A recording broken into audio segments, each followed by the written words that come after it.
Alhamdulillahirabbil alamin wassalatu wassalamu ala asrafil anbiya'i wal mursalin wa ala alihi wa sahbihi ajmain amma ba'd. Pertama-tama marilah selalu kita panjatkan puji syukur kehadirat Allah Subhanahu wa taala yang mana sampai dengan malam ini masih memberikan kita semua nikmat iman, nikmat Islam serta nikmat sehat wal afiat, sehingga kita masih bisa berkesempatan untuk melanjutkan kajian kita, yaitu tadabbur Al-Quran. Salawat serta salam semoga selalu kita curahkan kepada junjungan kita Nabi besar Muhammad Sallallahu Alaihi Wasallam beserta keluarganya, sahabatnya, dan kita umatnya. Mudah-mudahan senantiasa menghidupkan sunnah-sunnah beliau. Amin ya rabbal alamin. Untuk kajian malam ini kita masih membahas surat Al-Qalam bagian yang kedua dari ayat 8 sampai dengan 16. Pekan lalu terhenti di ayat ke-15. Untuk lebih jelasnya saya persilahkan kepada Pak Ustadz. Bismillahirrahmanirrahim.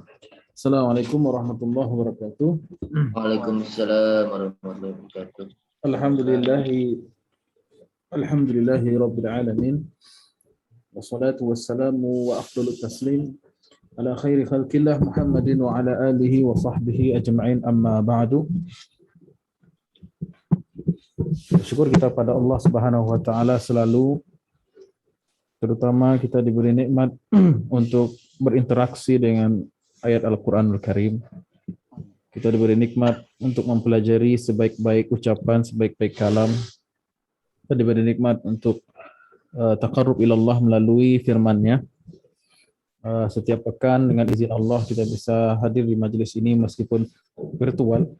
Namun insya Allah kita mengharapkan banyak ilmu, banyak kepahaman, banyak mendapatkan tambahan masukan rohani, makanan rohani dari kegiatan kita ini dan menjadi amal yang diterima di sisi Allah Subhanahu wa taala.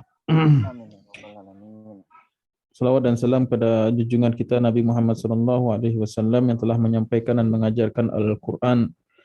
Ya, Nabi Muhammad sallallahu alaihi wasallam telah mewarisi Al-Qur'an kepada umatnya dan beliau telah selesai melaksanakan tugasnya. Begitu juga dengan para sahabatnya telah menyampaikan Al-Quran, telah mengajarkan Al-Quran. Begitu juga dengan para penerusnya dari kalangan tabi'in, kemudian penerus mereka dari kalangan tabi'in, kemudian penerus mereka dari kalangan ulama salaf, kemudian penerus mereka dari kalangan ulama khalaf, dan penerus mereka dari kalangan al-mutaqaddimin, penerus mereka dari kalangan mutaakhirin, dan penerus mereka dari kalangan mu'asirin. Ulama-ulama yang hidup sezaman dengan kita sampai detik ini, sampai saat ini, semua mereka berusaha untuk mewariskan apa itu ilmu Rasulullah sallallahu alaihi wasallam dan Al-Qur'an yang merupakan warisan Rasulullah sallallahu alaihi wasallam. Allah Ta'ala firman, "Wa qad manallahu 'alal mu'minina idh ba'atha fihim rasulan minhum yatlu 'alaihim ayatihi wa yuzakkihim wa yu'allimuhumul kitaba wal hikmah wa in kanu min qablu lafi dhalalin mubin." Sungguh benar-benar telah kami berikan karunia, nikmat ke atas orang-orang yang beriman, yang mana kami mengutus kepada mereka seorang rasul, yaitu Muhammad sallallahu alaihi wasallam, yang berasal dari kalangan mereka sendiri, yaitu manusia, membacakan ayat-ayat Allah Subhanahu wa taala, membersihkan mereka dan mengajarkan mereka Alkitab was sunnah, kitab wal hikmah, yaitu Al-Qur'an dan sunnah. Wa in kanu min qablu lafi dhalalin mubin, artinya kalau kita tidak mempelajari Al-Qur'an, warisan Rasulullah sallallahu alaihi wasallam ini, wahyu Allah, maka wa in kanu min qablu lafi dhalalin mubin, kita masih dalam fase dhalal mubin karena tidak mempelajari apa yang disebarkan, apa yang diajarkan oleh Rasulullah sallallahu alaihi wasallam. Maka idealnya setiap hari kita buka Al-Qur'an, kita baca dengan bacaan yang benar. Artinya kita tidak hanya melantunkan tapi memahami ayat Al-Quran terus. Idealnya setiap hari, sebagaimana sahabat belajar setiap hari. Cuman karena keterbatasan kita, kelemahan kita, sekali sepekan, itu pun kadang tidak hadir. Ya. Itu pun kadang tidak hadir. Ini kelemahan kita. Ya. Mungkin kalau membaca secara lantun, tilawah, gitu kan, kita lantunkan bunyi hurufnya, kita bisa sendiri-sendiri kalau sudah lancar baca Al-Quran. Tapi itu tidak cukup. Ya. Membaca Al-Quran adalah dengan mengambil informasi, ilmu yang ada di dalamnya. Maka ini membutuhkan bantuan ulama, bantuan karya ulama, yaitu ilmu tafsir dan para mufassir yang telah menuliskannya. Dan tentu kita tidak mampu untuk itu. Kebanyakan umat Islam saat ini tidak mampu untuk mengakses, mempelajari secara mandiri sumber-sumber tafsir yang bisa dijadikan rujukan. Karena kebanyakan sumber tafsir itu berbahasa Arab. Itu yang pertama. Secara akademik kita sulit untuk mengakses ilmu-ilmu tersebut. Yang kedua, kita tidak memiliki background keilmuan yang mumpuni untuk bisa mempelajarinya. Sebagaimana ilmu-ilmu dunia, ilmu yang lain, ilmu agama juga harus memiliki dasar basic untuk bisa mengaksesnya, mengambilnya. Yang ketiga, mungkin kelalaian, kesibukan, ketidakprioritasan kita kepada Al-Quran, sehingga kita tidak mampu untuk berinteraksi lebih jauh pada Al-Quran. Idealnya setiap hari. Namun karena kelemahan kita, jadi kita sebutkan, maka minimal kita sekali sepekan lah. Ya. Sekali sepekan kita adakan mengaji serius tentang Al-Quran, kita pahami ayatnya, kita terenungkan, kita tadaburi, sehingga mendatangkan ilmu dan amal kepada kita. Apalagi sekarang fasilitas sudah banyak, masjid banyak, ustadz juga banyak. Ya tinggal kita sekarang menyempatkan diri, memprioritaskan Al-Quran di atas segalanya. Dan kalau kita memprioritaskan Al-Quran segalanya, maka Allah akan memprioritaskan kita dari segalanya juga. Ya, makanya kalau ada orang yang tidak sempat mengaji, alasannya sibuk, itu alasan yang klise sebenarnya ya. Ya, seolah-olah orang yang mengaji ini pada pengunduran semua, nggak sibuk. Kita juga punya kesibukan. Ya, sebenarnya kita itu tidak sempat karena kita kurang perhatian, bukan prioritas kita di situ. Tidak ada kata sibuk sebenarnya. Yang ada tuh prioritasnya ada nggak apa tidak. Kalau orang memprioritaskan sesuatu, pasti dia akan menyempatkan. Bagaimanapun dia akan menyempatkan. Tapi itu mukadimah ya, belum masuk ke pembahasan kita. Mudah-mudahan menjadi, dah lama kita nggak warming up seperti ini ya. Biasanya langsung materi. Nah, sekarang udah kita kasih warming up dulu untuk kembali memperbarui semangat ya. Jadi bismillahirrahmanirrahim, kita sampai surat Al-Qalam. Juz 30 sudah khatam. Kemudian kita mulai lagi juz 29, kita sampai pada surat Al-Qalam, surat Nun, wal qalami wa ma yasturun. Sampai pada bagian yang kedua menurut pembagian muallif kitab, yaitu dari ayat fala tuti'il mukadzibin sampai idza tutla alaihim sanasimuhu 'alal khurtum. Sanasimuhu 'alal khurtum. Jadi potongan ayat ini masih bicara tentang mereka yang telah menghina Rasulullah Sallallahu Alaihi Wasallam dan menuduh Rasulullah itu gila yang disebutkan di awal surat. Kemudian diceritakan karakter orang-orang yang membenci Rasulullah itu adalah seperti ini, yaitu orang yang takzib, orang yang pendusta, orang yang suka bersumpah, berlindung di balik sumpahnya, sehingga dikit-dikit dia bersumpah, orang yang pembohong, orang yang hammaz, orang yang suka menggibah di belakang atau mengejek di depan, orang yang masya'im bin namim, orang yang berjalan untuk menyebarkan permusuhan, mana'ilil khairil mu'tadin athim, orang yang menghambat kemajuan, orang yang menghalangi kebaikan dan melampaui batas dalam hal-hal duniawi dan jatuh kepada dosa, athim, mutulin ba'da dzalika zanim, dan orang yang keras hati, pembangkang, dan orang-orang yang hina, orang yang zanim, orang yang orang yang terlahir dari nasab yang tidak jelas. Kemudian keadaannya sudah begitu, maka Allah sebutkan angkana dzamalin wa banin. Ya, jadi motivasi mereka itu bisa menghina Rasulullah SAW dengan sebutan gila, sihir, penyihir, orang yang penyair, terus pada ujungnya disebut Nabi itu gila. Ya, disebabkan karena apa? Terbongkar di sini rahasia mereka.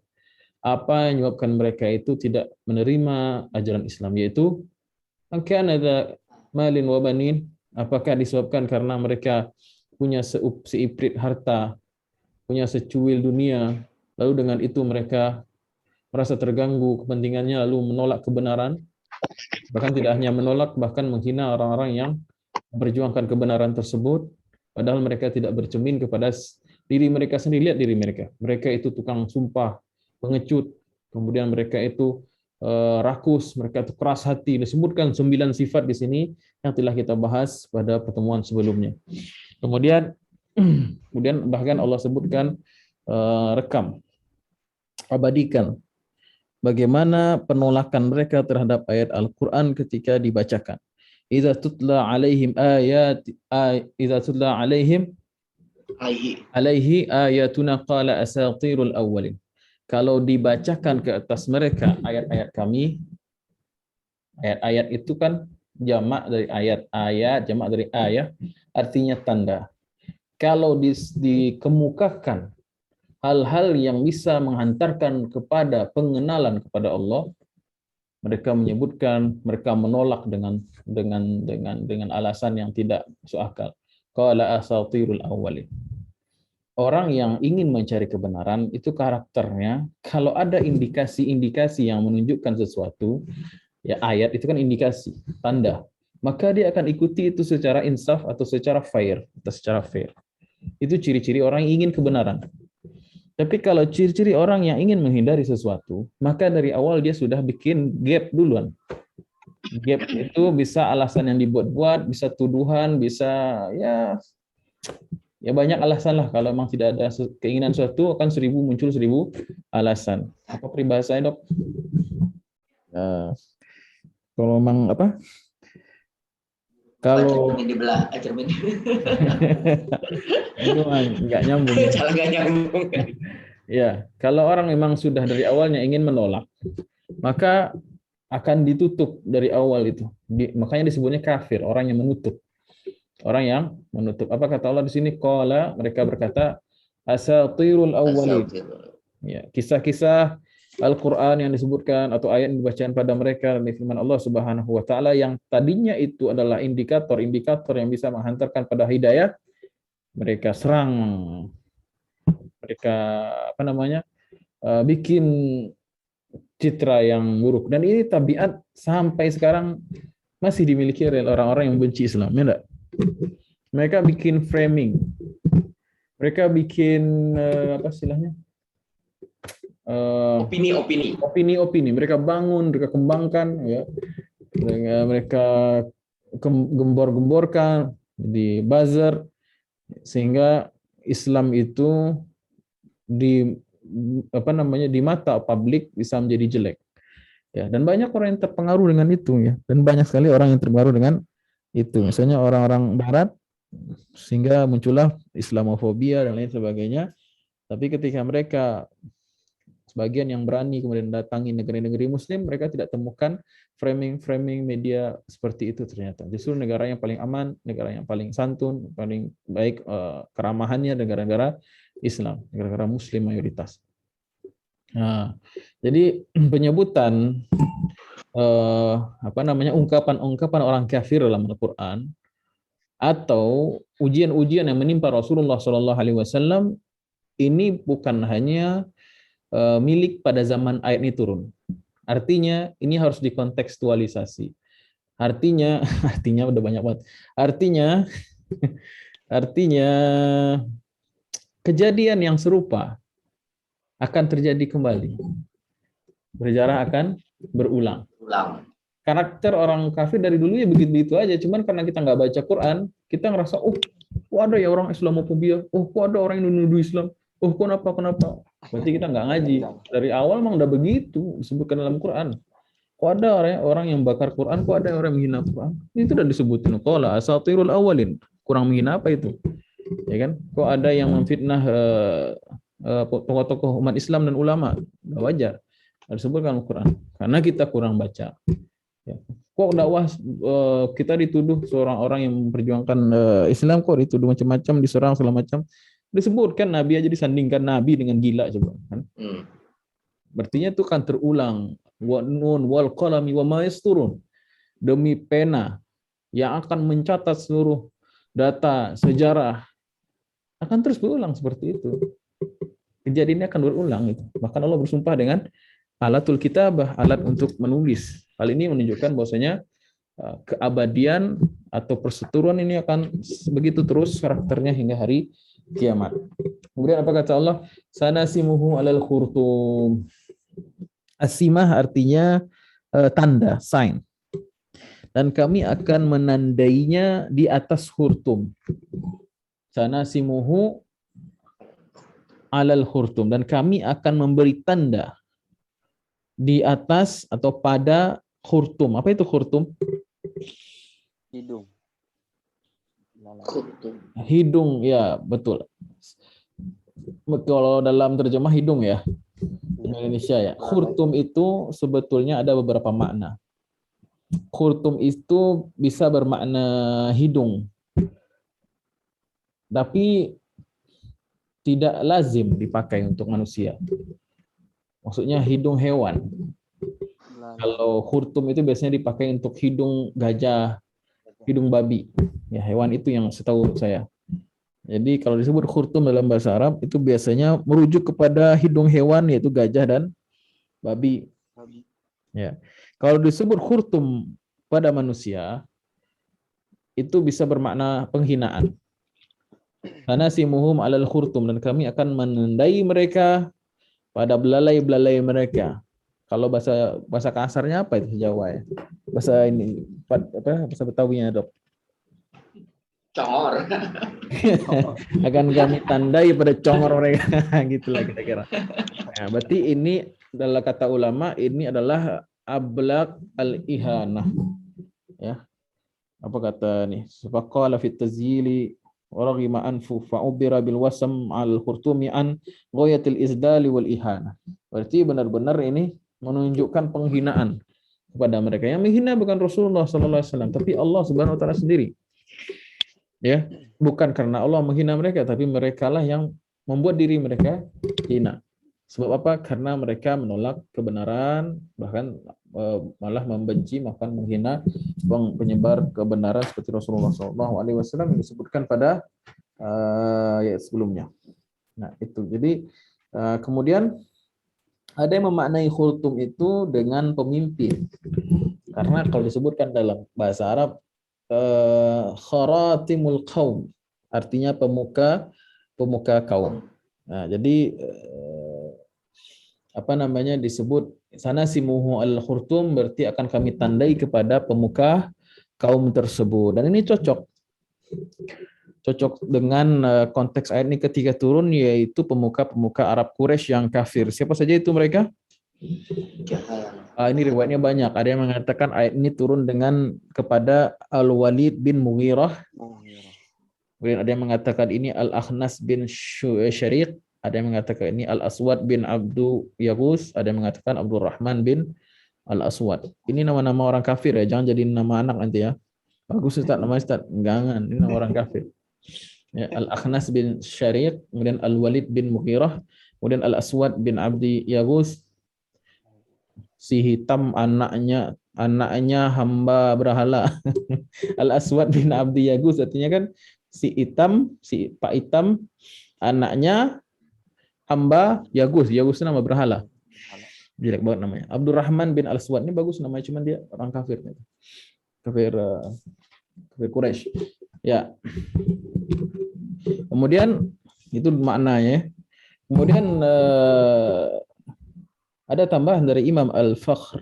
Imam Al-Fakhr itu maksudnya Fakhruddin Ar-Razi dalam tafsir Al-Kabir yang mengatakan lama kana al-wajhu aqram mawdi'i fil jasad wal anfu aqram mawdi'i fil wajhi lirtifa'ihi alaihi. Jadi wajah itu adalah semulia-mulia bagian dari tubuh seseorang, tubuh manusia.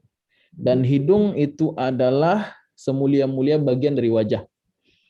Ya kan? Disebabkan karena dia menonjol dengan yang lainnya. Ya, kecuali hidungnya pesek. Yang nonjol dikit. Walizalika ja'aluhu makan al-'izz wa makan al-'izz wal himyah wastaqu minhu al-anfa. Sebab itu dijadikan dia simbol kemuliaan. Ya. Makanya bahasa Indonesia pun ngomongnya kalau orang yang terkemuka disebut dengan pemuka kan. Pemuka agama, pemuka masyarakat. Karena muka itulah simbol kemuliaan. Orang kalau ketangkep basah sama hansip atau polisi yang ditutupin apa? lututnya, mukanya. Kenapa? Karena muka ini simbol kemuliaan. Yang bagian yang paling mulia adalah muka daripada manusia. Dan kalau wanita adalah bagian yang paling cantik adalah wajah daripada perempuan. Makanya tuh ulama Hanafi tidak mengatakan cadar wajib, tapi kalau mazhab Hanafi kalau dia cantik wajib tutup mukanya, cadar ya katanya. Nah, karena itu sumber kecantikan daripada perempuan. Dan hidung itu adalah kata Imam Fakhr Ar-Razi ya, bukan kata saya ya. Kata beliau adalah bagian termulia dari hidung. Tapi kalau saya pikir-pikir ada benarnya juga sih. Kalau misalnya mata ini rusak, mata ini bolong atau sakit, bisa ditutup pakai kacamata hitam, masih keren ya nggak? Ya nggak, sini pikiran saya aja nih. Kalau bibir disumbing masih bisa pakai masker ya, nggak kelihatan, ya kan? Pakai cadar misalnya gitu kan. Atau telinga jelek gitu kan, telinganya putus, telinganya cacat, bisa masih ditutup dengan rambut, ya model lah, dan lain sebagainya. Atau pakai sorban bisa tutup. Tapi kalau hidung ini repot. Nah, di hidung ini kalau udah copot, udah rusak, itu akan menjadi aib ya, susah ya, jelek sekali. Nasallallahu alaihi wasallam. Jadi sanasimuhu alal khurtum, akan kami tandai dia pada belalainya itu, congornya itu.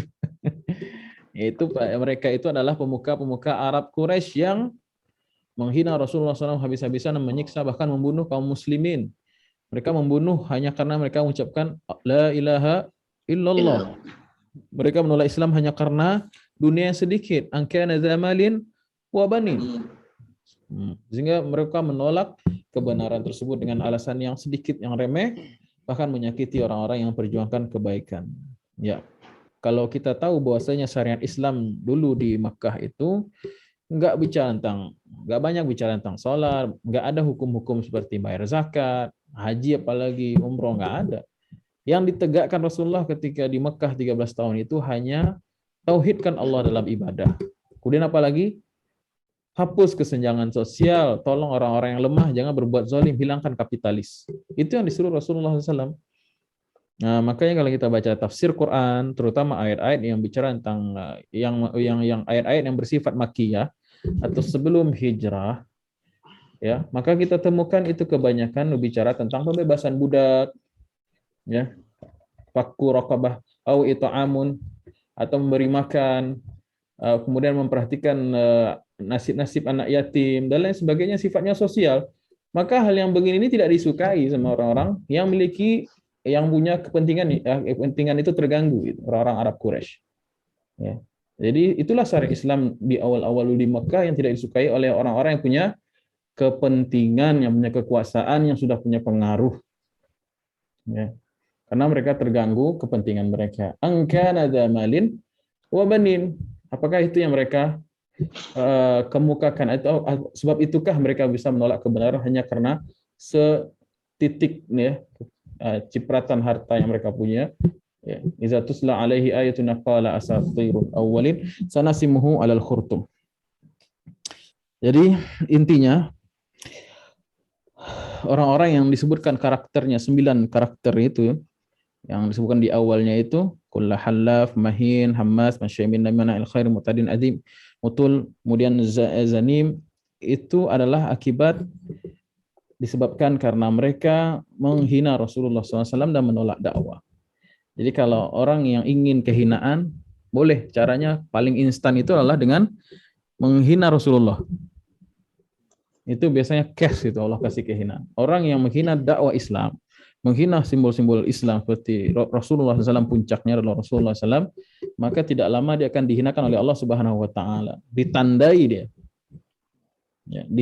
dia, nampak kehinaannya, bahkan dicatat oleh sejarah. Nun wal qalami wa ma yasturun. Kita masih dalam payung nun wal qalami wa ma yasturun ya. Artinya sejarah akan mencatat, wahai Muhammad, siapa yang hina dan siapa yang mulia. Wahai Muhammad, namamu ya, seolah-olah bilang nama engkau tidak akan ditulis dalam sejarah kecuali kebaikan. Sebaliknya, pembenci Nabi Muhammad SAW dan Islam tidaklah dicatat sejarah kecuali keburukan dan kehinaan. Sanasimuhu alal khurtum, bahkan di hidung mereka ditaruh. Ya, ini ayat luar biasa ini sebetulnya, bicara tentang hitam putih persoalan ini. Kita di barisan yang mana ini?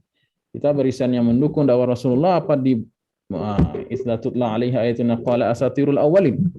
Karena ini ayat, jangan bayangkan ini ayat, wah ini kan untuk Walid bin Mughirah kan. Jangan bayangkan begitu. Di sini bisa kena kita. Di mana kenanya kita? Kalau kita dibacakan Al-Quran dan kita ada remeh di situ, atau kita meremehkan mengkaji Al-Quran, kita dapat bagian nih ayatnya. Ya. Karena penolakannya walaupun kita nggak menganggap itu usturah atau tahayul, tapi kalau kita nggak menganggap serius pada Al-Quran, kan sama aja kita menyamakan Quran dengan bacaan-bacaan yang nggak perlu diperhatikan. Ya nggak? Ya nggak Mas? Meski. Ya kan? Allah itu kan usturah. Allah itu kan Quran, cuma ngaji doang, paling-paling itu doang. Nah, itu udah masuk tuh. Nah, jadi meremehkannya itu, memang kita nggak akan mengkafirkan Quran sebagai muslim, kita yakin. Cuman malasnya ini kadang-kadang. Usaha kita nih ngaji Quran nih gimana sih gitu. Usaha kita ngaji Quran ini nggak maksimal. Sehingga Quran ya begitu-begitu aja. Dari SD, SMP, SMA, tapi tidak ada penambahan ilmu di dalam Al-Quran. Ya, tidak ada penambahan pemahaman daripada Al-Quran, itu belum menjadi makanan harian kita, atau sesuatu yang lezat kita bahas, sesuatu yang bisa mendapatkan porsi yang banyak ilmu daripada Al-Quran. Ya, jadi hati-hati juga dengan baca ayat orang-orang kafir ini, jangan berhenti bahwasanya kita menganggap wah ini ayat pada orang kafir. Sementara jangan-jangan kita punya sifat 11-12 dengan mereka ya. Nauzubillahi min dzalik. Kemudian sanasimuhu alal khurtum. Kalau kita kembalikan ke konteks ayat ini ketika turun, yaitu bicara tentang orang-orang kafir tadi kan? Ya. Tapi ada satu riwayat, bahkan mufassir mencantumkan itu. Kalau bicara tentang ayat ini pasti mufassir mencantumkan sebuah nama, yaitu Al-Walid bin Mughirah. Ya, si orang-orang yang ngaku Quraisy padahal dia bukan orang Quraisy. Dan kita ceritakan pekan lalu kan? Ya. Dia dikatakan oleh Allah Subhanahu wa taala sifat yang ke-9 dengan zanim. Apa itu zanim?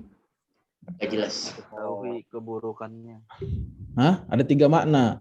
Yang pertama, orang yang mengaku-ngaku bernisbat pada suatu kaum padahal dia bukan termasuk kaum tersebut. Atau orang yang kedua, orang yang masyhur dengan keburukannya. Kalau disebut namanya, wah emang dia tuh. Nah, udah sebut kerok tuh udah. Udah nggak enak tuh dengar namanya. Troublemaker. Troublemaker ya. Kemudian yang ketiga, makna zanim adalah anak haram. Ini berkaitan dengan orang yang mengaku dia orang Quraisy padahal dia bukan Quraisy karena dia ibunya zina dengan seorang pengembala kambing ya, karena bapaknya itu impoten ya. Ini baru ketahuan ketika ayat ini turun. Kalaulah dia tidak menghina Rasulullah SAW, Allah nggak akan buka aibnya, ya nggak? Ya kan? Dia kaget pas ayat ini turun. Sampai dia bilang ke ibunya, ibuku Muhammad telah membacakan ayat disebutkan 9 sifat. 8 sifat saya akui benar itu. 8 sifat benar tuh, saya akui itu ada pada saya. Cuman yang satu ini yang terakhir zanim. Gimana ceritanya nih Bu? Ditanya. Benar nggak saya ini anak haram? Baru ketahuan. Berceritain setelah sama ibunya. Karena dia ngancam ibunya. Kalau nggak ceritain saya penggal kepala langsung. Diceritain sama ibunya, iya bapakmu itu orang yang tidak orang yang tidak berkemampuan, impoten. Lalu saya supaya khawatir harta ini nggak diberikan pada saya, maka saya datangi tukang pengembala kambing dan kamu dari sana katanya. Kamu sejarahnya dari sana. Kalaulah dia tidak menghina Rasulullah Allah tutup aibnya. Tapi karena dia menghina Rasulullah, Allah buka aibnya di tengah masyarakat. Baik. Kemudian sanasimuhu alal khurtum, ternyata ketika perang Badar, sejarah mencatat si Walid ini hidungnya terkena sabetan pedang. Sehingga rusaklah atau terpotonglah hidungnya. Terpotong atau rusak hidungnya sehingga orang kalau ngelihat dia pasti udah tahu itu si Walid cacat hidungnya, gitu kan? Nggak tahu dia pakai masker zaman itu, nggak tahu saya. Ini kalau pakai masker hidung udah habis ya gimana juga kan? Akan depos saja dia. Akan depos saja. Kecuali dia pakai penahan ya. Nah, begitulah kalau orang yang menghina Islam dan menghina Rasulullah SAW, itu kehinaannya pun akan berbalik kepada dia bahkan kepada inti kemuliaan atau inti pusat kemuliaan dia itu wajah dan hidung. Dan sebaliknya kalau orang semakin dekat dengan Rasulullah, maka Allah juga berikan kemuliaan-kemuliaan. Ya. Ustadz-ustadz ini cuma numpang kemuliaan Nabi aja sebenarnya. Kenapa orang hormat ke kiai, hormat ke ustadz? Itu karena numpang sama Nabi. Ya enggak? Sebenarnya kadang saya pikir gitu kan, kalau artis dikerubuni oleh orang-orang wajar, aneh gagah, cantik gitu kan. Tapi ustadz mau orang 2 jam dengerin ustadz ceramah, dia tampan juga enggak. Tapi kok mau dengerin gitu?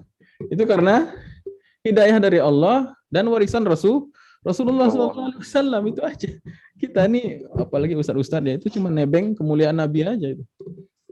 Bahkan ada yang mengatakan para ulama atau para ustadz itu seperti pernah saya ceritain ya. Seperti apa? Para ustadz, para ulama itu seperti tai lalat yang ada di wajah seorang gadis yang cantik. Untung tai lalat itu di wajah seorang gadis yang sangat cantik, maka mempermanis wajahnya, memperindah wajahnya tersebut. Bayangkan kalau tai lalat itu ada di pantat sapi gitu. Nah, kayak sekedar tai lalat nggak ada menambah value nilai apa gitu kan, jelek ya. Nah, wajah cantik itulah Rasulullah Sallallahu Alaihi Wasallam. Kita nebeng aja, kita nebeng kemuliaan Nabi aja. Allahumma shalli wa sallim wa barik ala Muhammadin wa ala ali Muhammad. Baik. Kemudian lanjut ya, kita baca berarti sekarang ya. Syarhul kalimat. Waddu law tudhinu ay tamannau. Maaf diserahkan sedikit dokter. Kecil sekali. Ya. Waddu law tudhinu ay tamannau wa ahabbu law talina lahum bi an la tadhkura aliyatahum bisu. Tafsiran beliau ya, salah satu tafsiran. Jadi mereka itu berharap, menyukai agar engkau bersikap lunak kepada mereka ya Muhammad, supaya Nabi tidak menceritakan kebobrokan akidah mereka. Ini salah satu pendapat ya. Ada lagi yang mengatakan orang kafir itu berkeinginan Rasulullah SAW toleran dalam masalah akidah, bisa dibujuk, bisa negosiasi soal akidah ya. Tahun ini kita ibadah kepada Tuhanmu itu Muhammad. Tahun depan engkau ibadah juga ke Lata, Uzza dan lain sebagainya. Ya. Maka itu tidak boleh. Turun surat Qul ya ayyuhal kafirun dan seterusnya. Kemudian Rasul ada juga mengatakan wadullau tudhin, agar mereka itu berkeinginan Rasulullah SAW menghentikan dakwah ini secara umum supaya mereka juga tidak menyiksa kaum muslimin. Nah, maka kata Allah la tuti'il kafirin al-mukadzibin. Jangan ikuti selera mereka ya Muhammad. Kalau berdakwah itu, kalau kita sudah berdakwah pakai kacamata reben, bukan. Pakai kacamata kuda ya. Jangan terlalu mendengarkan orang-orang pembenci, haters. Karena secara logikanya pembenci itu hanya menghabiskan energi. Sementara tugas di depan masih banyak. Maka kata Allah fala tuti'il mukadzibin. Nah, kemudian fayudhinun ya, fayalinuna laka wala yughliduna laka fil qaul, agar mereka juga lembut kepadamu, lemah lembut padamu dan tidak kasar kepadamu dalam ucapan dan fi'il juga sih semuanya. Kull halafin mahin. Al-halaf itu sigat mubalaghah dari halif, artinya orang yang doyan sumpah. Orang yang dikit-dikit sumpah demi Allah, sumpah dikit-dikit sumpah, itu namanya halaf. Kalau mukmin, orang mukmin yang takut kepada Allah, muslim yang takut pada Allah, itu paling berat dia bersumpah, karena konsekuensinya berat. Kalau nggak pas dengan apa yang dia sumpahi itu, pakai bawa nama Allah, wah itu masalah itu. Jangan bawa nama Allah, kita sumpah bawa nama Pak RT aja kalau berkasus, wah saya dibawa kata Pak RT, saya nggak ada urusan itu. Nah, apalagi bohong, itu makin masalah. Jadi kalau mukmin yang sebenarnya, kalau orang yang benar itu akan sulit dia menggunakan sumpah. Tapi orang yang jiwanya lemah, orang yang orang yang salah, biasanya dia akan berlindung dengan tameng yang bernama sumpah. Ya, maka jangan ikutin orang yang suka sumpah. Ini konteksnya bisa bebas ya. Memang ini konteks pada mukmin dan kafir menurut ayat ini. Tapi kalau kita aplikasikan kehidupan sehari-hari bisa. Kalau kita punya orang yang kita kenal itu hobinya sumpah, sumpah, itu ciri-ciri orang yang tidak bisa dipercaya. Orang yang bisa dipercaya, orang yang punya kekuatan atau punya apa istilahnya pribadian yang baik biasanya nggak akan mudah untuk bersumpah. Baik. Bil batil hakirun. Jadi muhin dalam bahasa Arab itu ada dua makna. Bermakna hakir, hina, muhin ya. Atau muhan ya, muhin itu juga fa'il tapi maknanya adalah orang yang hina, atau muhin juga bermakna kazib atau orang yang doyan berdusta. Kalau doyan berdusta berarti cocok, sangat nyambung dengan kalimat halaf, karena orang yang mudah bersumpah itu untuk kepentingan berdusta. Baik. Lanjut. Hammazin masya'im binamin. Hammaz itu sigot mubalaghah, artinya orang yang doyan hamz. Apa itu hamz? Wailun likulli humazatil lumazah. Al-humazah itu juga bentuk sigot mubalaghah, orang yang suka mencela. Ya, mencela dengan lisan, dengan perbuatan, di belakang atau di depan orang lain. Ulama ikhtilaf di situ, tapi intinya orang yang suka mencela, doyan mengejek ya. Kalau orang itu suka introspeksi diri, maka akan sulit dia mengejek orang lain sebenarnya. Ya.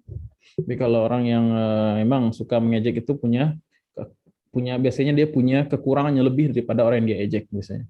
Masyaim apalagi tadi itu. Hamazin masya. Masya itu orang yang berjalan binamim, tapi jalannya ini nggak sembarangan. Dia bawa kayu bakar. Dia bawa berita-berita atau dia bawa informasi yang bisa memecah belah orang lain. Ya. Dia datang pada si A, dia bilang, kamu tahu nggak si C itu bilang kamu ini. Ntar nanti ketemu lagi sama si C, dia bilang, si A tahu nggak kamu ngomongin kamu gini. Nah, akhirnya si A sama si C ketemu, akhirnya apa? Makan bareng, enggak, berantem lah. Ya.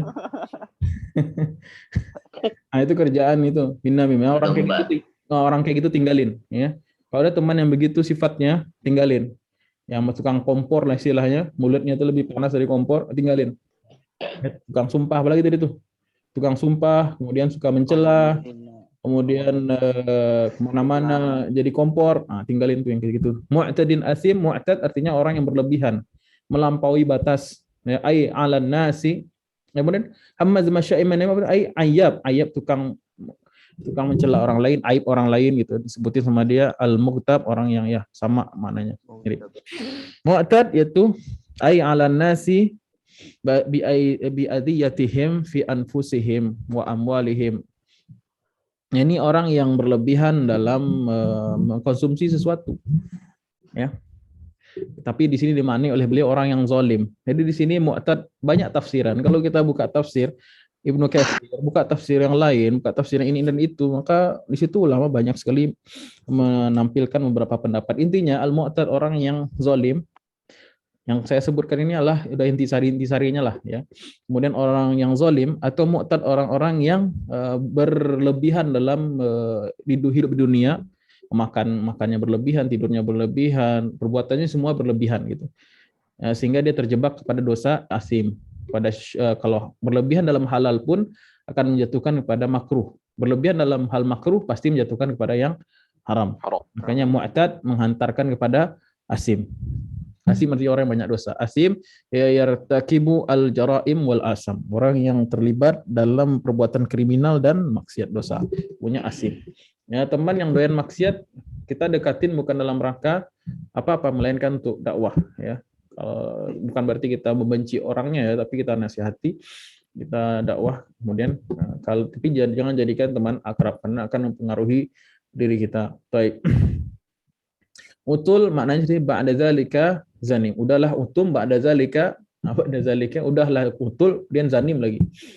Utul itu ghaliz jafun atau jafin. Yaitu orang yang keras hati. Orang yang keras kepala, ya. Kepala batu namanya ghaliz, sikapnya kasar, kemudian jaf, orangnya keras kepala. Ini sifatnya jelek-jelek semua, nauzubillahi min zalik ya. Nah, sedangkan ini ciri-ciri orang ahli neraka. Kata Rasulullah, tahu nggak kamu ciri-ciri ahli neraka apa? Apa ya Rasulullah?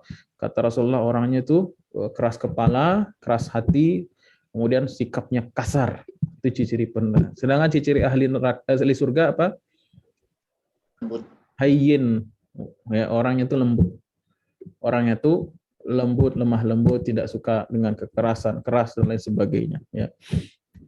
Hatinya itu lembut maksudnya, mudah menangis dan lain sebagainya. Zanim. Ya, tapi nanti jangan pula ya lihat orang kasar kita tuduh dia neraka. Enggak, jangan. Kita itu mengetahui sifat ahli neraka bukan untuk memvonis orang, untuk introspeksi ke diri kita. Kita ini lebih mirip-mirip ahli jannah apa ahli nar ini gitu. Ya. Kemudian Zanim du'iya fi Quraisy wa laysa minhum. Dia dipanggil orang Quraisy. Quraisy itu apa ya, darah biru lah kalau di Arab itu. Sampai sekarang ya, Quraisy itu habaib itu Quraisy. Jadi itu darah biru, orang yang punya kedudukan lah secara nasab ya. Dan dia ngaku-ngaku padahal dia bukan dari golongan Quraisy. Makanya banyak juga tuh habib yang palsu itu. Nah, kalau ingin tahu seorang habib palsu, pergi ke Rabithah Alamiyah ya, lil Alawiyin ya. Itu di Jakarta Timur markasnya, itu dia nyatat nasab gitu. Jadi benar nggak nih Habib itu keturunan Nabi, bisa dilihat di kantor itu ya. Pencatat nasab Rasulullah SAW ya. Wa huwal Walid ibn al-Mughirah. Nah, ya ini kan benar kan? Itu si Walid al-Mughirah. Kemudian qala asatirul awwalin. Apa ini? Qala asatirul awwalin ayma rawathu al-awwalun. Apa-apa yang diriwayatkan atau disampaikan oleh orang terdahulu. Kenapa dikuning-kuningin? Tandain Oh, namanya. ya. Itu kuning, janganlah kuning. Kuning dan memanjang itu. Kurang bagus. Ya ada. Canda dok. Ya. Malam soalnya udah capek gitu. Iya betul. Yang tadi kerja gitu kan, malam janganlah berat-berat kajiannya. Ya. Iya. Sebenarnya berat, cuman dikemasnya insya Allah ringan ya. Qala asatirul awwalin ay ma rawathu al awwalun, yaitu apa-apa yang apa istilahnya, diturunkan dari satu generasi ke generasi, dari ajdad, dari nenek moyang, min qasasin wa hikayat wa laisa biwahyin qur'aniyin, laisa biwahyin qur'ani. Jadi usturah, asatir itu jamak dari usturah, artinya hikayat. Hikayat itu cita-cita ambuh-ambuh kalau bahasa Minang. Cita-cita bohong, tahayul. Ya, seperti cita bobo lah namanya. Atau dongeng Walt Disney itu masuk itu, asatirul awalin juga itu. Ya, atau dongeng-dongengnya orang Yunani apa? Cita dewa-dewi itu. Itu termasuk usturah ya. Nah, Al-Qur'an dianggapnya begitu gitu. Ya, sanasimuhu alal khurtum ai sanusajjil apa itu? Sanusajjil. Sanusajjilu ala anfihi, dan kami akan kasih cap di hidungnya, ala alamatan ayru biha ma'asya, yang akan membuat dia terhina sepanjang hidupnya. Fa khutima anfuhu bisaif, ya, maka pedang itu menebas hidungnya yauma badrin, pada perang Badar. Baik. Itu Walid tadi itu, Walid bin Mughirah, anak zina tadi itu. Ya. Anak zina sebenarnya anak zina itu bukan kehinaan ya. Karena kalau kita buka tafsir, kalau kita nggak tahqiq itu hadisnya, akan ketemu nanti hadis-hadis palsu. Bahwasanya anak zina tempatnya neraka, enggak. Anak zina itu enggak ada dosa. Yang dosa itu bapak ibunya, orang tuanya. bukan anaknya gitu kan. Ya, jadi anak zina itu bukan kehinaan, tapi di sini Allah munculkan aib dia sebagai zanim, anak zina, bukan dalam konteks dia sebagai anak zina. Tapi karena dia terlaluan gitu. Nah, jadi ada beberapa nama yang disebut dalam Quran secara secara keras sekali ya, secara eksplisit ya, seperti yang paling parah itu sebenarnya tabat yada Abi Lahab lah, namanya langsung banget Abi Lahab langsung. Nah, kalau ini masih zanim ya, itu maknanya Walid bin Mughirah. Mana ayat? Qauluhu ta'ala fala tuti'il mukadzibin, ay bina'an ala annaka ayyuhar rasul muhtad. Ya, Binaan ala itu maksudnya berdasarkan bahwasanya engkau wahai Rasulullah adalah orang yang mendapatkan hidayah, muhtad ya. Muhtad lawannya murtad ya, dengan hak muhtad, hidayah. Orang yang mendapatkan huda, petunjuk. Wa qaumuka dhalun, sedangkan kaummu yang orang kafir itu adalah dhalun, mereka yang sesat. Fala tuti' haula'i dhalin. Maka jangan kamu ikuti orang-orang yang sesat tersebut. Billah wa liqa'ihi wa bika wa bima ji'ta bihi minad din. Mereka tersesat karena mereka takdzib, mendustakan Allah, pertemuan dengannya, dengan kenabianmu, padahal kamu datang dengan membawa agama yang hak. Kemudian waddu law tudhinu fayudhinun. Dan mereka berharap kamu bersikap santai, agar mereka juga santai gitu, lembut. Ai wa mimma yu'akkidu laka adam masyru'iyyati ta'atihim fima yutalibuna wa yaktarihuna hu alaika annahum waddu ay tamannaw wa ahabbu law talina lahum fatumali'ahum bisukutika an alihatihim fayudhinuna bil kaffi an adiyatika bitarkis sabbi wasyatmi. Ya, kalau mereka tuh berharap kamu juga melunak, intinya kita sebutkan tadi itu, maka mereka juga akan melunak dengan menghentikan segala bentuk tuduhan, penganiayaan, pembunuhan kepada kaum muslimin. Wala tuti'il kullahallafin mahin ba'da ma naha'u an ita'atil kafirin, setelah Allah melarang Nabi untuk mengikuti seleranya orang-orang kafir. Artinya tetap konsisten di dalam dakwah. Kemudian Allah melarang untuk mentaati orang-orang kafir tersebut. Amatan nahahu an ta'ati afradis syaririn. Nah, jadi secara umumnya kita tidak boleh toleransi dalam masalah akidah. Kemudian secara khusus ya, disebutkan dalam Al-Quran, jangan mentaati orang yang punya karakter seperti ini dari kalangan mereka. Afrad syiririn, orang yang paling jelek itu namanya syirir. Afrad syirir ya. Syar dari kata syar, ya, syar. Khair kebaikan, syar keburukan. Syirir orang yang buruk, ya. Orang yang paling buruk. La khaira fihim, tidak ada kebaikan pada mereka, albattah, benar-benar tidak ada kebaikan pada mereka, seperti Al-Walid bin Al-Mughirah. Ada banyak nama sebenarnya. Al-Akhfash bin Syarik, sebenarnya sebutkan tadi ya, Al-Walid bin Mughirah, Abdurrahman bin Al-Aswad bin Abdul Yagus, dan lain sebagainya.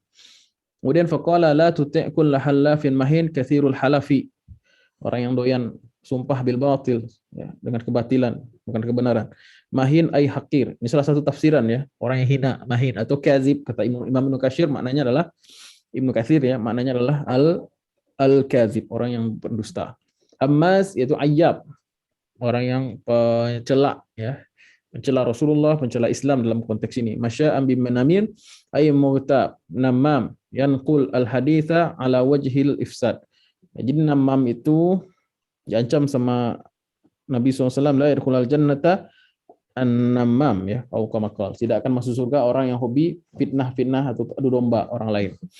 Itu orang yang yankul al-hadits ala wajhil ifsad.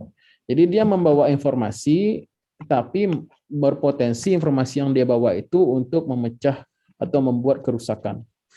Ya. Ini hati-hati nih rekan-rekan media ya. Karena cuma ingin banyak followers, banyak yang nonton, rating tinggi, kadang-kadang berita tersebut tidak perlu disampaikan sebetulnya, atau dikemas judulnya itu bikin orang saling membenci ya. Ustadz sama ustadz adu domba. Sekarang lagi rame yang gitu-gitu. Ya. Padahal sama-sama Islam, tapi karena media ini kadang-kadang judulnya tuh bikin clickbait gitu ya. Bikin kita tuh emosi gitu, atau ilustrasinya, hati-hati para ilustrator ya, bertakwalah pada Allah dalam hal ini ya. Nah, jangan sampai apa yang kita nakal, apa yang kita bawa informasi itu membawa ifsad ya. Ada yang bisa kita tahan, ada yang bisa kita poles sedikit, ada yang bisa kita sembunyikan dulu gitu kan. Nah, baru nanti dikeluarkan atau bentuknya penyalurannya dengan cara yang terbaik. Nah, ini penting ya yang kayak gini nih. Manna'ilil khair, yaitu bibukhlin bil mal asyaddul bukhl. Jadi orang yang manna' itu sigot mubalaghah dari mani'. Mani' itu orang yang menghambat, yang mencegah. Orang yang mencegah kemajuan. ya, menghambat kemajuan atau menghambat kebaikan. Ya bisa dengan, ya kalau menurut asbabun nuzulnya ini orang-orang Arab Quraisy, pemuka-pemuka tadi yang menghalangi anaknya yang masuk Islam. Anaknya dapat hidayah nih, uang sakunya dihambat, warisannya nggak dikasih atau nggak dikasih harta sama bapaknya. Stop jadi kalau ada orang misalnya bapak anaknya nih kuliah dulu, kalau anaknya nih ngaji kenapa kamu ngaji nih, teroris nih gitu kan. Nah, kenapa kamu segala macam? Akhirnya uang jajannya di stop. Itu manna ilil khair itu. Ya atau karyawan misalnya, karyawan ini berjilbab. Ya, semenjak dia berjilbab nggak ada lagi dikasih bonus misalnya. Nah itu manna ilil khair itu. Pokoknya nggak suka aja orang baik. Itu namanya manna ilil khair. Baik. Seharusnya kita bukan manna ilil khair, kita justru support lil khair kan. Kita sebagai orang yang mensupport kebaikan justru ya, kalau ada potensi-potensi kebaikan anak-anak muda kita ya support itu ya, ada pengajian ramaikan, ada ini segala macam ya, itu yang terpuji ya. Ini yang terhina ya, mudah saja sebenarnya ngasih cermin mana yang harus kita ambil, kasih aja cermin mafhum mukhalafah dari, kalau dalam ilmu tafsirnya mafhum mukhalafah ya. Kalau ini yang dibenci oleh Allah dan Rasulnya berarti yang disenangi lawannya gitu. Manna ilil syar boleh, orang yang mencegah keburukan berarti dicintai Allah ya. Bibukhlin udah tadi ya. Kemudian mu'tadin asim ay zalim li nafsihi, mu'tadin ala amwalihim wa anfusihim, yaitu orang yang zalim. Mu'tad artinya orang mutajawiz atau orang yang zalim, orang yang melampaui batas, atau orang yang berlebihan dalam syubhat, dalam syahwat, dalam fasilitas ya. Fasilitas duniawi sehingga dunia itu masuk ya. Hati ini kecil, tapi kalau dunia sudah masuk semuanya bisa masuk, rumah masuk, istri masuk, mobil masuk, tanah masuk semua. Itu namanya mu'tad al-asim ya. Sehingga jatuh kepada yang haram ya, asim, banyak dosa. Kasirul ismi lighashayanihi al-muharramat, sebab dia bergelimang daripada yang haram-haram. Kemudian hutulin ba'da zalika zani. Hutul dari apa? Ghalizul tabai. Karakternya itu keras kepala, keras kepala. Jadi kalau dia bawa kendaraan, bawa motor nggak perlu helm gitu ya. Ghalizul tabai. Ya, ghalizul tabai. Jafun atau jafin. Orangnya tuh keras, kaku ya. Kasar, ya kasar, lebih pasnya kasar. La adaba ma'ahu, nggak punya adab. Ya, hantam sini, senggol sini, injak sini, kiri kanan, umpat kanan kiri. Nah, itu karakter. Zanib ai du'iya fi Quraisy walaysa minhum, mereka dianggap Quraisy padahal dia tidak termasuk kalangannya. Ya, wa qauluhu ta'ala, apalagi berkaitan dengan nasab ini berbahaya. Nasab ini jangan main-main. Siapa yang menisbatkan diri kepada fulan, ayahnya atau kakeknya, maka itu dilarang dalam syariat ya. Itu dilarang, laknat oleh Allah dan Rasulnya. Orang yang menasabkan diri kepada yang bukan bapaknya itu dilarang keras, apalagi nasabnya kepada Nabi, ngaku-ngaku keturunan Nabi, itu bahaya gitu kan. Wa tawawwa maq'aduhu minan nar, maka siapkan kursinya dari api nanti di neraka. Baik. Kalau bapak kita fulan ya sebut fulan, jangan tetangga disebut. Bahaya. Islam, salah satu tujuan syariat Islam adalah kalau emang tetangga, emang tulis tetangga maksudnya. Jadi kalau salah satu tujuan syariat Islam itu turun itu dalam rangka menjaga nasab. Salah satu tujuan Islam itu adalah hifzun nasal atau hifzun nasab, menjaga nasab. Makanya segala sesuatu yang merusak kejujuran nasab atau kebersihan nasab itu dosa besar. Zina misalnya, atau mengaku-ngaku nasab. Ya, saya ini orang saya orang Arab loh, Arab dari mana gitu kan? Arab pating tengah. saya orang saya bule loh gitu kan. Bule dari mana gitu begitu. Bule dan Pak Le. Banggalah dengan apa yang kita punya ya. Wa qauluhu ta'ala an kana zamalin wa banin idza tutla alaihi ayatuna qala asatirul awwalin. Nah, ini sudah kita jelaskan kemarin, an kana zamalin bisa bermakna istifham, menghina Islam, Nah, apa itu sebabnya? Ya, atau mujarad khabar saja. Artinya disebabkan karena mereka punya harta dan anak-anak. Kenapa banin di sini disebutkan setelah mal? Karena banin anak laki-laki itu harta yang paling tinggi kalau di bangsa Arab di zaman itu gitu. Kalau sekarang harus kita kontekstualisasi lagi, apa harta yang paling tinggi sekarang zaman sekarang? Apa coba? Misalnya mobil mungkin, kalau mobil yang paling mewah apa gitu kan? Nah, apakah karena ini gitu kan? Nah, apa karena Followers. followers, Followers. harta? Bisa jadi ya. AdSense ya, AdSense YouTube ya. Apa karena AdSense kamu bisa menghina Rasulullah SAW? Ada orang yang sekarang ingin terkenal ya. Iya, Kayak yang dihinanya adalah syiar-syiar Islam. Ada syariat Islam. Ya. dia cuma ingin terkenal, pundi-pundi uang masuk ke ATM-nya gitu. Cuman itu aja. Bisa dia menggadaikan, bisa tiganya dia bisa menghina Islam hanya untuk kepentingan pribadinya sendiri. Bisa sekali itu. Idza tutla alaihi, kemudian ai li ajli an kana damalin wa banin amalahu asyurur bil ghina ala takdzib. Ya, sama berarti beliau ini memahami secara istifham. Apakah karena harta dunia sedikit itu ya mereka melakukan takdzib, dustaan kepada ayat Allah, padahal ayat itu menuntun mereka kepada kebenaran. Qala asatirul awwalin raddan laha wa wasafaha bi annaha usturah ay akdzubah. Jadi usturah itu adalah berita atau cita-cita bohongan atau tahayul. Min asatiril awwalin minal umam al-madiyah, dari cita-cita dari umat-umat terdahulu ya. Qala ta'ala sanasimuhu alal khurtum, sedikit lagi ya. Tanggung nih. Ay naj'alu lahu simatun syarrun apa? Wa qubhun yu'rafu biha mada hayatihi. Akan kami tandai mereka dengan tanda yang jelek yang mana diketahui dari tanda tersebut sepanjang hidup dia, yaitu si al-walid tadi itu. Takunu bisamatin min jad'i anfihi aw wasamin ala anfihi fa kullu man ra'ahu istaqbaha manzaruhu. Jadi setiap orang yang melihatnya dia udah apa namanya? Udah kenal lah. Nah, ini orang yang disebutkan yang dihinakan oleh Allah Subhanahu wa taala. Baik. Lanjut ya. Kalau orang yang taat kepada Allah juga mudah dikenal sebagaimana firman Allah, simahum fi wujuhim min asari as-sujud. Dari wajah-wajah mereka diketahui bekas-bekas sujud ya. Bekas sujud itu akhlak ya. Bekas sujud itu bukan hitam di kening ya. Min asari karpet. Min asari karpet itu. Min asari karpet wa min asari tai ya. Jadi jangan salah paham, tafsirnya itu adalah akhlak ya. Min asari sujud, ciri orang beriman sahabat Nabi itulah terpancar dari wajahnya nur, cahaya, dan perilakunya akhlaknya yang baik ya. Itu lawan dari sanasimuhu ala al-khurtum.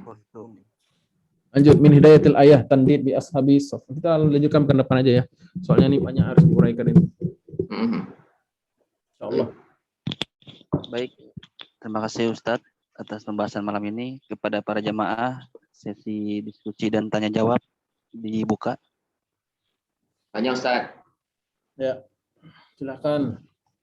Ya, kalau kita lihat situasi sekarang kan ini banyak tuh yang tadi Ustadz sebutkan, artis yang nyari sensasi ya, dengan mengolok-olok Islam, Ustadz dan sebagainya itu. Nah, sejarah berulang ini apakah jadi satu tanda-tanda kiamat makin dekat, itu salah satunya?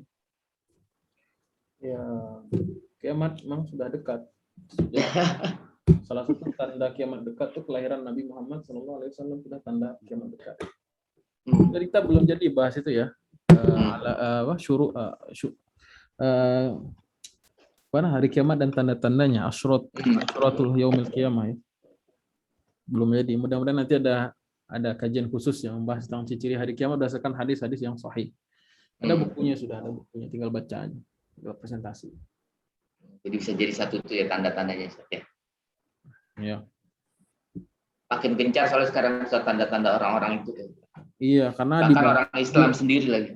disupport dengan media kan. Kalau dulu nggak ada media, orang kalau ingin menghina dulu kan nggak tahu. Kalau sekarang ada media, bisa mungkin karena itu faktor media ini sangat besar ya. Orang begitu harus ditinggalkan, orang begitu itu harus jauh-jauhi karena hina itu banyak kehinaan di diri dia.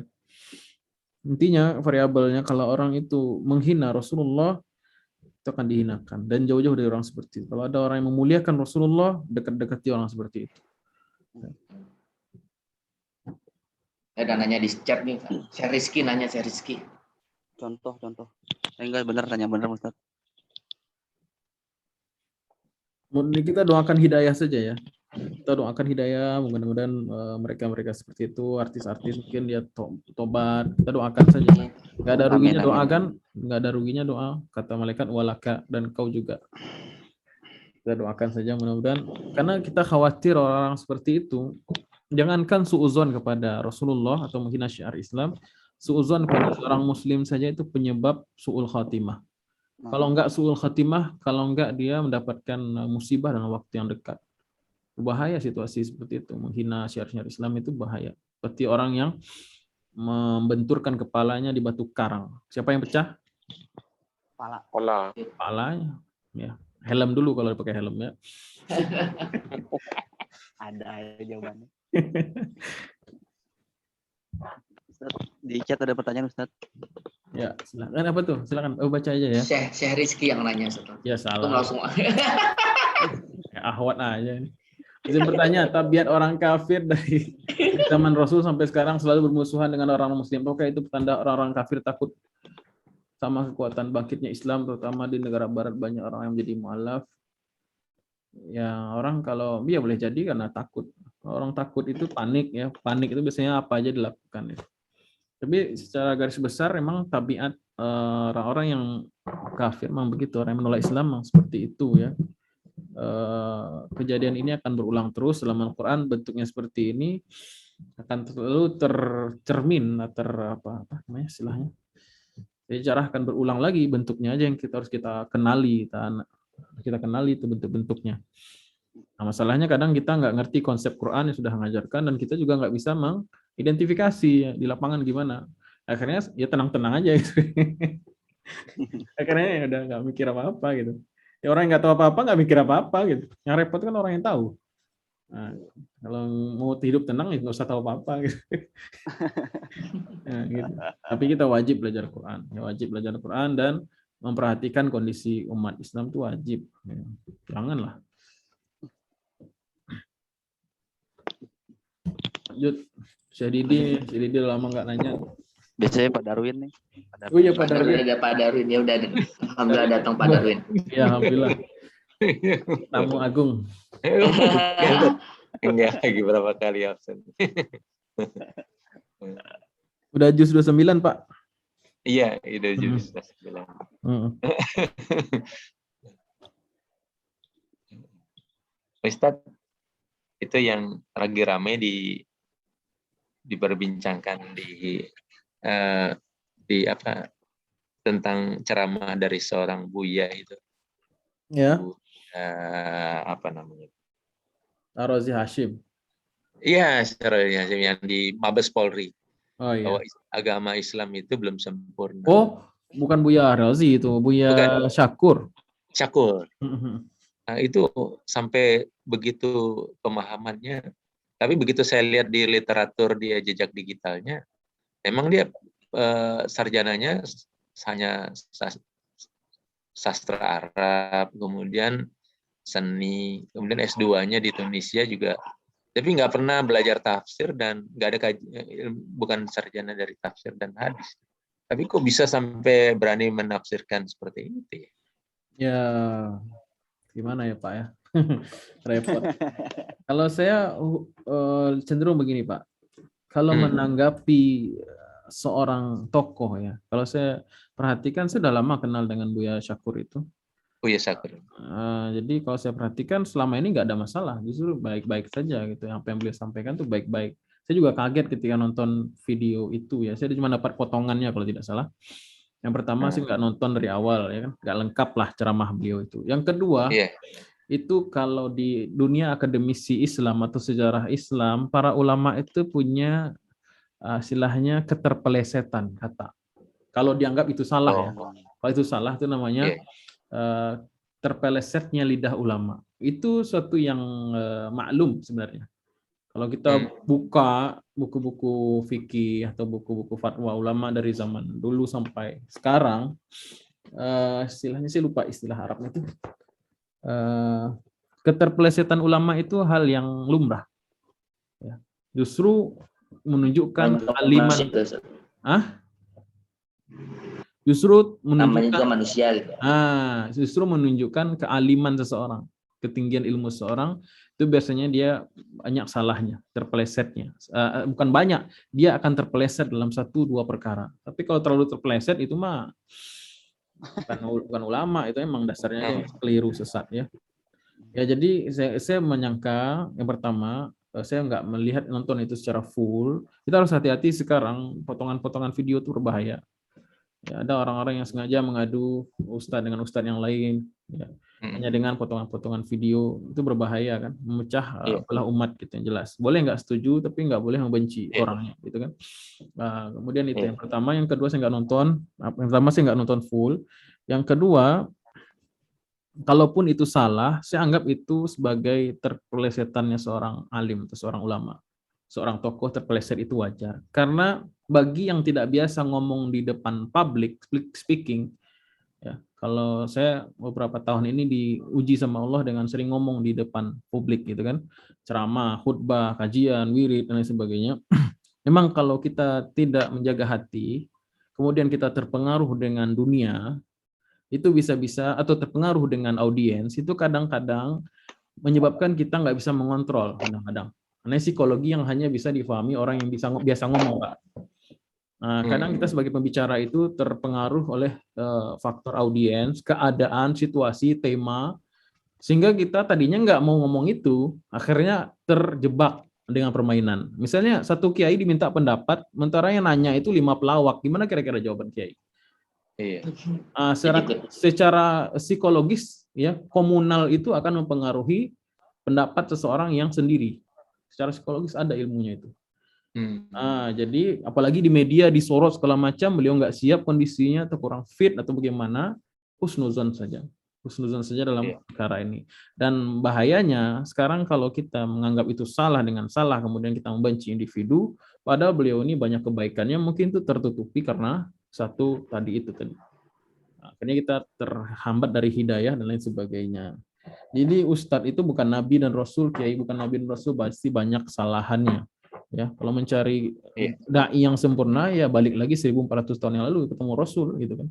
Sedangkan nabi yang sempurna aja masih ada yang mencela, nabi yang ganteng luar biasa aja masih ada yang benci, apalagi ustadz jelek gitu kan. Jangan lihat ke saya ya. Ya. Iya, Tan.